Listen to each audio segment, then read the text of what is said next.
Beets, pickles, beans, whatever you want. I pickle everything. I cried because I was like, how am I going to play this character? We didn't know each other, but she grabbed me by the shoulders and just looked me in the eye and she said, I did this for you.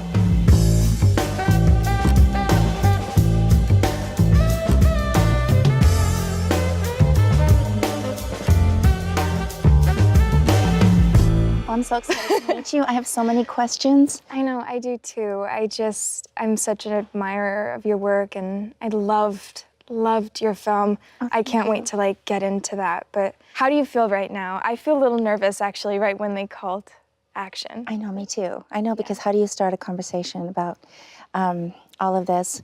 I mean, you must be so excited. Your film is doing so well and all this attention, and I mean, it's exciting, but surreal, right?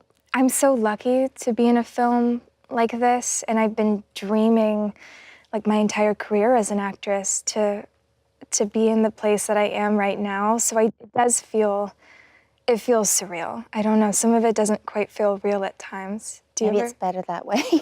When did you start acting? I started acting when I was about 15, 16. We actually, it's sort of similar, we both got our starts in television. When I was 15, I got a TV show called Better Things that lasted for 5 seasons over the course of 7 years. And so that was my introduction into everything. I really knew basically nothing about acting or what it was like to be on set, to play a character.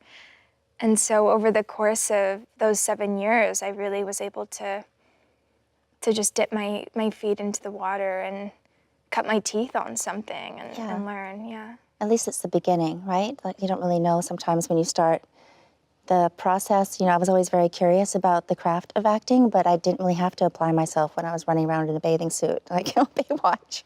So I was curious about it, but I would be sitting on the floor of Samuel French and reading Tennessee Williams and Eugene O'Neill plays and just didn't know how to get from there to there. So I just kind of had this dream I always kept kind of a secret, that I could be more than I was doing. So it was really exciting to get this film. And Gia, she could see the hunger in me as a woman who wanted to express herself just from the documentary. So I just attribute a lot to her for having that kind of vision, because a lot of people think other people's thoughts. And so, you know, thank God for her. I always tell her, you know, you really literally saved my life, because I would have hated to never get my chance to do something that was meaningful to me. And I see that in you, too. I mean, you worked for Quentin Tarantino, one of my favorite filmmakers, and Sean Baker. So did they pursue you? Did you see the script? Did you audition? Oh, yeah. So for Nora, Sean had seen a horror film that I did, Scream. And he went to go see it opening weekend. And I think he was already sort of thinking about the plot for Nora. And he cast me in it just from the film. So it was the easiest casting process I've ever had to go through. I've never had to not audition for something before. Right. But yeah, I mean, I'm so lucky as well that Sean saw something in me that made him think that I could play this kind of character. You? Annie. I'm Vanya's wife. I wanted to ask you how this film came about. Like, when did you first read the script? Oh, well, first of all, I was in my garden at home on Vancouver Island making pickles. And Pickles? Really, yeah, pickles. I'm a big pickle maker and jam, and I just love my garden. I'm kind of obsessed. Do you grow your own cucumbers? I grow my own cucumbers, yes, and my own vegetables. I have a big rose garden. Anyway, so I went home to kind of remember who I was. I had just started getting sick of playing all these characters in my personal life, you know, so that's when I started taking off the makeup and getting into the garden, getting my hands dirty. And I didn't really have representation at the time, but Gia tried to find me through an old agent, kind of agent, and he passed on the movie. And then my son, because Gia didn't take no for an answer, she's like, there's no way she passed on this movie in 10 minutes. She hasn't read the script. So she found my son, Brandon, and then Brandon brought me the script. And I read it while I was in Ladysmith on my little vegetable farm. And I was like, oh my gosh, I have to do this. I could hear the voices in my head. I could see the movie. I felt there's no one else in the world that could play this role. I mean, obviously there is, but I felt so strongly about it. And I remember my first conversation with Gia just going, you know I can do this. And she goes, no, I know you can do this. This is why I've been looking for you. Yeah, right. So I read it and I responded to it and just got really excited and really started, immersing myself in it and working on it. And I knew the whole movie like a play before I even got to Las Vegas. Wow. And it was a lot. I know with you, you're in every scene of your film. I was in every scene of my film. A lot to prepare for. You really have to immerse yourself. I was wondering what the process was like for you. How do you prepare for something like that? Well, it was a character that immediately felt different than anything I've ever done before. And also someone who just felt so far away from home in every single way. And it was very intimidating at first because I was like, how do I understand this person who feels so different? How do I empathize with her? And so I was like, I think I just need to start small, start my preparation in different places. So I would start with working on the physicality of the character because she's a dancer. And I know you played a dancer too, so I'm curious to know what your preparation was like physically for that. But I did quite a bit of pole training. I sort of did this like stripper boot camp in a sense where I was taught how to give lap dances, how to twerk, which is such an important part of strip club culture and was something that I didn't know how to do. And and there were pole tricks that I wanted to learn. And so I started developing my skills with that. And then I would dabble a little bit in like backstory of my character, really trying to get to the root of who she is, understand her morals. I asked myself lots of questions about her. I wanted to really go into depth and more detail than I ever have before. So like I would know everything about her, like what cigarettes she smokes, like what her school life was like, what her relationship to her parents are, so that when I got to Sean's set, because he's such an organic filmmaker, I wanted if someone to ask me a question about my character and me always be able to answer it. And so I feel like I got to a place where I got there, and then obviously I had to learn as much Russian as possible and the dialect. So I just did little things at a time, and I think it sort of, over the course of 5 months, built up to this fully formed character. I mean, it's a scary life. When I saw the movie, I didn't know what to expect. I'd seen the neon and the colors and everything, and then when I saw it, I thought there was so much, sexuality and nudity and sex in the film too, and I thought, I just wanted to grab you out of there and hug you. I just felt like that, and I've had friends in this industry as well, people who have tried to, just recover from certain things in their life, and a lot of it does come from trauma and taking your power back, your sexuality back. The parts of my life I could really relate to it, but it was so emotional. And I watched your film one time. I've only seen my film one time, and I felt like that was kind of a nice mirror to go. And the vulnerability and the similarities, looking for love and attention, how Shelley had a barrier, because she was on stage and she was far away from the audience. And showgirls are not encouraged to mingle with people in the audience or in the casinos. Oh, God. Oh, my God. This is so embarrassing. Why did I even come? Oh, my God. This is a bad idea. This is the worst fucking idea. Christ. And, you're in any position to judge me. Did you have an intimacy coordinator? That's the big thing now these days, right? Yeah, well, for our film, we didn't. It was a choice that I made, that the filmmakers offered to me if I wanted to bring on an intimacy coordinator or not. And at the time, Mark Eidelstein, who plays Yvonne in the film, we decided that it would be best just to keep it small with us, and then Sean Baker, the director, and Sammy Kwan, his producing partner, and his wife. And so I think that we were able to just really streamline it, shoot it super quickly, and there are less sex scenes, more sex shots. That's what Sean likes to say. And I think there's a lot of humor involved in them as well. And so it was a very positive experience for me. But also my character is a sex worker. Right. And so to me, I had seen Sean's films and I know his dedication to authenticity. I also wanted to immerse myself in that. So I was ready for it. It requires a lot of her body and her skin. And so I think that, like I've said it before, but I think she wears her nudity more like a costume in a way. She presents herself in this sort of hypersexualized way because it's how she makes a living. And it's just what she has to do. And so I think I also, as an actress, approached it in a way of like it being a job. Yeah.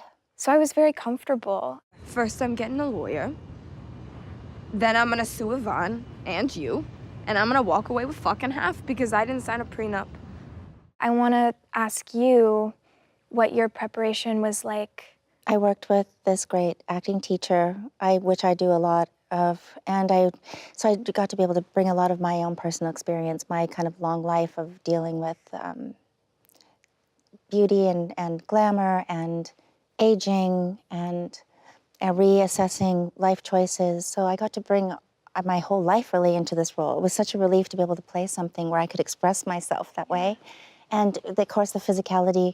I worked with Greg Butler, who was a choreographer for when I played Roxy in Chicago on Broadway. I was going to ask you about that because you did that before going to The Last Showgirl, right? Yeah, it was kind of like my warm-up, which was nice because I really got to see that backstage banter when people are just worried about what they're going to make for dinner or some problem with their kids or their boyfriend or husband, and then they hear their cue and boom, they're on stage.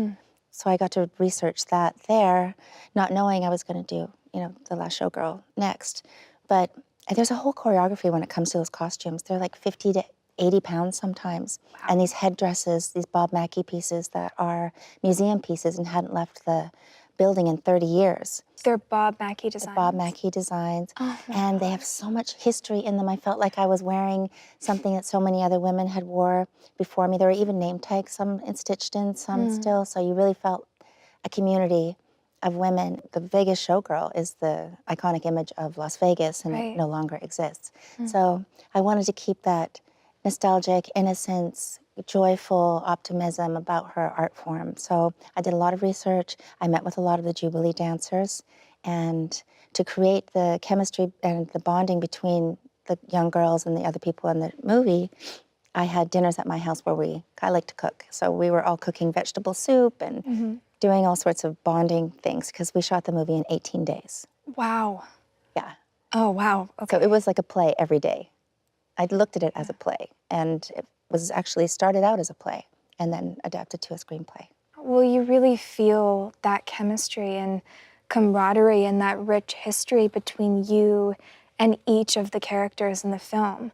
And I think that's really a testament to all the internal work that you did within your character, because you immediately you can see like how many years each characters have known each other for and all of that history. And so it's so interesting to hear you sort of pull the curtain back on that. Yeah, and it was such a short time, and we're still so close. You really have to dive in head first. And like, I'm sure you had to too, and the characters were so fun, Vlad and Igor, and do you know any Russian? It's a very complicated language. I didn't know any when I started the film. I knew like a couple curse words, which I won't say because I know we're not allowed to cuss. My grandmother, was one of the languages she spoke, but it wasn't passed down to my father, and then I don't know any other languages. So I was basically starting from scratch. But my character, she needed to speak Russian in a very specific way. In the story, her grandmother spoke Russian and she didn't speak English, so that's how Annie knows that language. And so her Russian is very much at the level of like maybe an elementary schooler or a middle schooler. And I never wanted it to sound perfect. I always wanted there to be some Americanized version of the Russian in her vocality, because I didn't want her to fit in any specific way. I think she's kind of always on the outside looking in, like even when she's trying to connect with Yvonne and have some kind of deeper connection with him, she's really trying to speak Russian to him, but there's still something about it that's a little bit off. Like she's never really going to be one of them in a way. And so I had to keep that in mind while also still really needing to understand what my character was saying and what the other characters are saying. because I didn't just want to like phonetically memorize my lines. Right. I wanted there to be some like detail and nuance between how we do the scene each time. So that it was definitely challenging. I remember the first Russian session I did, it was like 2 hours long, and like after an hour of trying to learn another language, like I just go, like my brain is mush, basically. Yeah. And I cried because I was like, how am I going to play this character? This is such an important part of it. And so I was like, I really have to like just dedicate all my time to learning that. So I would like fall to sleep listening to like 10 hours of Russian speaking on YouTube and cram in as much Duolingo as possible. But I mean, at this point, I think most of the Russian is pretty much gone. But you know, when you learn a language, I lived in France for a while, and I Oh, learned, really? but I was always afraid to speak it. So even if you learn the language, Yeah. and you learn like the grammar, and you learn how to write it, or you learn how to read it, or you can understand a conversation, you're still shy to speak it. So I feel that really came across. Like all those little details, I think were really interesting. What would you say was one of the most challenging parts of playing your character? Well, for me, the first scenes are always the hardest because you really are establishing who she is. Right, And yeah. I didn't know. I mean, I haven't had a lot of experience in this industry. I mean, I have in my own way, but not like something like this that was so important to me. So it was really just I was just trying to understand if what I was doing was working. Like not working, but I don't know how to explain it. Just, I really wanted to pour my heart and soul into it. And I wanted to keep my focus for the entire project. And I had my own way of doing that. So it was all very challenging and scary, but it was such a relief to be able to do this. And I feel like it's just the tip of the iceberg. I mean, I'm really excited about doing more. I'm going to still make pickles, but I'm going to Thank hopefully God. do more movies. Wait, I want to try Pamela pickles. You will get them. I will send Okay. you some. Thank Beets, you. pickles, beans, whatever you want. I pickle everything. You have a cookbook, right? Yes, I have a cookbook. Yeah, I love to cook too. It's Oh, really? a huge passion of mine. My dad's an amazing chef, and so I've been cooking most of my life, but I was excited to see you have a cookbook. I need to check that out. That's so funny. I mean, that's the thing. I was in my garden writing a cookbook. I didn't really know if I would continue on. I thought maybe Broadway was a nice kind of thing to kind of end on, thinking, okay, I went from Baywatch to Broadway. That's Right. kind of cool. It is. That's cool. But then to do this film has been such an honor, and Gia Coppola really has her style too. Similar maybe to Sean Baker. I know she loves Sean Baker. Oh, really? She loves him and is really respectful of his work, and she respects his work. So I think she's very to herself. Like she keeps one little monitor to herself. She doesn't share the monitor with other department heads or anything. She doesn't want to hear the voices in her head. She has this singular vision. So I was wondering how the set was, like how Sean is to work with as a director. He is such an actor's director. He really made it clear from the beginning that he wanted to collaborate with me on like a really great scale. I had such a part of so many different aspects of making the film, like from the costumes to hair and makeup. I mean, there was quite a bit of improvisation in my film. Did you guys do that in yours? No, we didn't really? improv. No, very little improv. I know like Jamie's scene where she's dancing on the podium was improv, and that was one take. Really? That wasn't in the script. That was just because they have these people in the Rio called bevertainers. So you serve drinks and you get to show off your dancing ability or singing a couple times a shift. So Gia asked her to do that, and she did that in one take to a total eclipse of the heart, which was pretty amazing. It's really an amazing scene. That's an What amazing scene. was it like working with her? Because the history between your two characters is so rich and detailed. Well, I was terrified to meet her at the table read. Well, because Jamie Lee Curtis, she just You wanted- didn't know each other before? No, we didn't know each other, but she grabbed me by the shoulders and just looked me in the eye and she said, I did this for you. And I was just instantly we had this incredible bond. I mean, if anyone talks about Jamie, you can tell she's everyone's cheerleader. She's such an incredible woman. And all the nerves just went out the window. She was like, and very supportive and really fun to play with. You know, Yeah. she really goes there. She really just goes for it. And these characters she creates and everything she does. I mean, I was doing the table read and she had just gotten a spray tan and she was getting darker and darker as I was talking to her, and oranger with the frosty lips and the wig. And she's a lot of fun.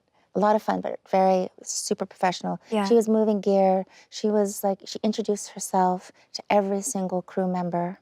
I learned a lot from her. Show, look, we love you. We'll bring. I don't love you. I don't care. I don't care. Look what I have to show for the last 30 years of my life. I mean, I think the past shouldn't dictate your future.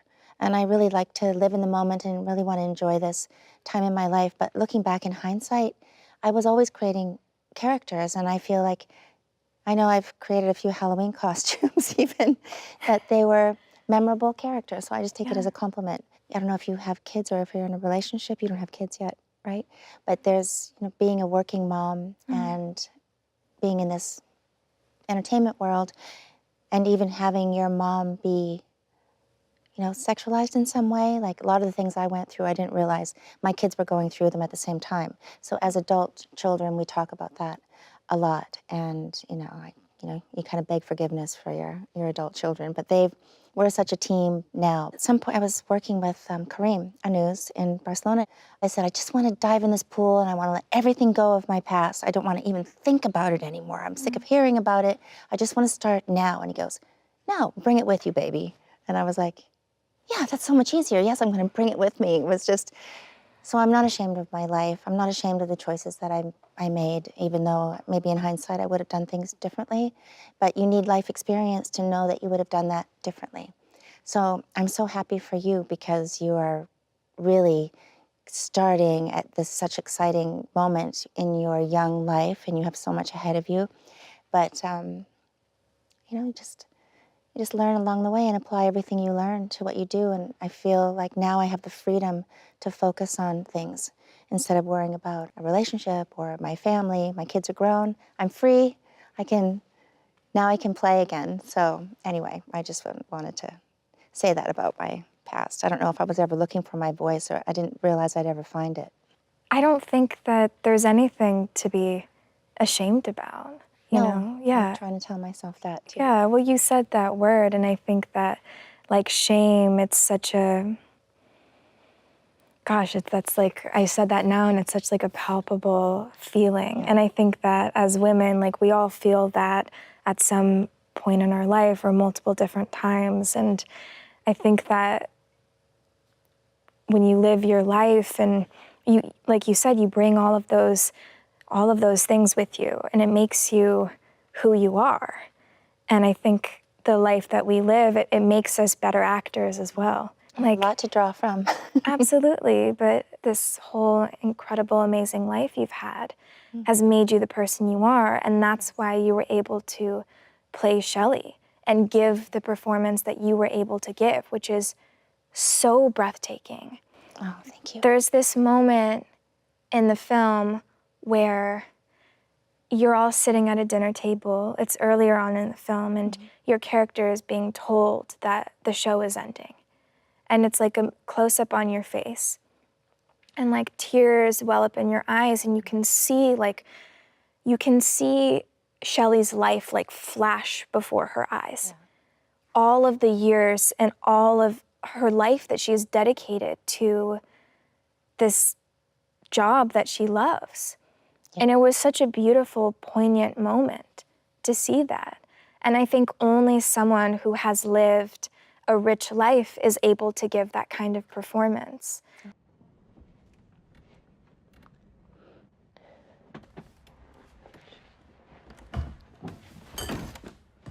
Oh.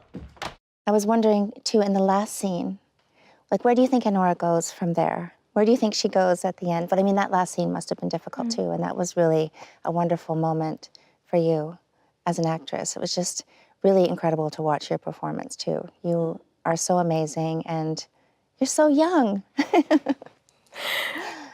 Yeah, that last scene, I was so nervous to shoot that because it's such an important scene in the film and so important, like the most important for the character, because she's been carrying around this like heavy baggage of pain and heartbreak, and she's just been suffocating it inside of her. She doesn't want anybody to see her vulnerable. She doesn't want anyone to see her crack. And so to have that private moment and to let it out, I put so much pressure on myself as an actress to like get it right, which is, there's like no such thing as getting it right. Like you're either in the moment and it's honest or it's not, you know? And so I remember getting to set and we had tried to shoot it so many times and something would always go wrong, like the lighting or the snow wouldn't look right. And I was like, like I feel like I just need to ground myself.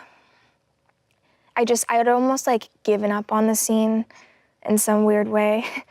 And I was like, how do I ground myself? How do I like get to this place? So I tried to channel all the frustration that I felt, everything that had been going on in my life up until then, like all the pressures of playing this character. And I was like, I just need something else to like sort of tip me over the edge a little bit. And so I wanted to ask you this. I know we don't have much time, but as an actress, like I have a couple things in my back pocket that I'll carry with me, like little things that just kind of like, Triggers. Yeah, triggers, things that sort of rip me up inside a little bit. And I have this voicemail that my dad left me like years ago.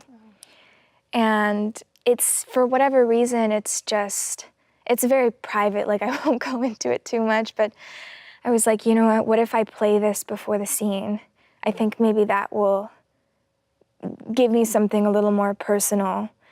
And so Sean was sitting in the back seat of the car with his monitor, and then obviously Yor Borisov, who plays Igor, is in the front seat, and we played it, and all three of us listened to it, which is like embarrassing, vulnerable.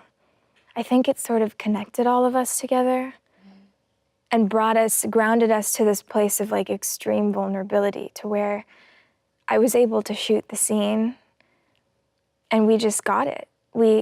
She was able to just like let go in a way. How are you as an actress able to get to those emotional places, or does it just come naturally? Oh no, I write a lot. So I write these emotional diaries, I listen to music, and have a lot of personal experience. And those moments, like you said, you just access them, and having empathy for the character. And I feel like that last scene too was so, like, it was very palpable. It did feel like a release. It did feel like he just had to let it go. So I think it really worked. It came across. It was so wonderful. And I'm just so excited for you. I mean, I feel like you're the age of my sons. You're younger than my sons. And it's just such a pleasure to be able to talk to you and to be able to have this conversation. I never thought I'd be, on Actors on Actors. This is such a surreal moment, right? I never thought that I would be here either. It's crazy. Like we're mixing it up. We're stirring it up, But also to talk with you, like I think you're wonderful. And I'm very excited to see the kind of work you do next and to see you like continue to dive into these characters, because I love watching you on screen. You have this presence, and I'm excited. Yeah, maybe one day we'll do something together. Yes. Oh my God, wouldn't that be great? That would be great. Well, I'm really proud of you, and I just wish you every success.